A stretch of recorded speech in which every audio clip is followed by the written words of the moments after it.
जंगल में एक गर्भवती हिरनी बच्चे को जन्म देने वाली थी। वो एकांत जगह की तलाश में घूम रही थी। उसे नदी किनारे ऊंची और घनी घास दिखी। उसे वो जगह उपयुक्त स्थान लगा शिशु को जन्म देने के लिए। वहां पहुंचते ही उसे प्रसव पीड़ा शुरू हो गई। उसी समय आसमान में घनघोर बादल वर्षा की आतुर हो उठे और बिजली कड़कने लगी। उसने वहां देखा एक शिकारी तीर का निशाना उसकी तरफ साध रहा था। वो घबरा करके दाहिने मुड़ी तो वहां एक भूखा शेर झपटने के लिए तैयार बैठा था। सामने सूखी घास आग पकड़ चुकी थी और पीछे मुड़ी तो नदी में जल बहुत था। मादा हिरनी क्या करती? वो पेशाब पीड़ा से बेकुल थी। अब क्या होगा?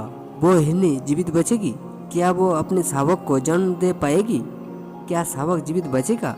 मादा हिरनी पूरी तरफ से फंस गई थी। वो समस्या में पड़ गई थी। क्या करेगी वो? एक तरफ शिकारी है, दूसरी तरफ भूखा शेर है, तीसरी तरफ आग है और चौथी तरफ नदी है। वो चारों तरफ से समस्याओं से घिरे थे। हिरनी को समझ नहीं आ रहा है ये मुसीबतों से बचेंगे कैसे। वो हिरनी अपने आप को शून्य अवस्था में छोड़ दिया और अपने बच्चे को जन्म देने में लग गई। दोस्तों, कुदरत का करिश्मा देखिए। शिकारी तीर छोड़ने वाली थी, तभी अचानक बिजली चमकी और शिकारी की आंखें लगी और उसका तीर हिरनी के पास से गुजरते हुए शेर की आंख में जा लगी और शेर दहाड़ता हुआ इधर उधर भागने लगा और शिकारी शेर का घायल जानकर भाग गया।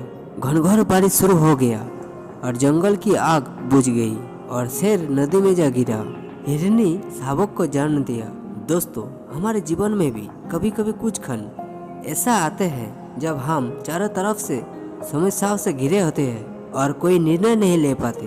तब सब कुछ नियति के हाथों सौंप कर अपनी उत्तरदायित्व प्राथमिकता पर ध्यान केंद्रित करना चाहिए। यश, उपयास, हार, जीत, जीवन, मृत्यु का अंतिम निर्णय ईश्वर करता है। हमें ईश्वर पर विश्वास करके उसके निर्णय का सम्मान करना चाहिए।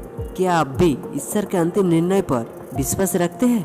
तो कमेंट सेक्शन में जरूर लिखना। जय श्री कृष्णा। तो मिलते हैं अगले वीडियो में। जय श्री कृष्णा।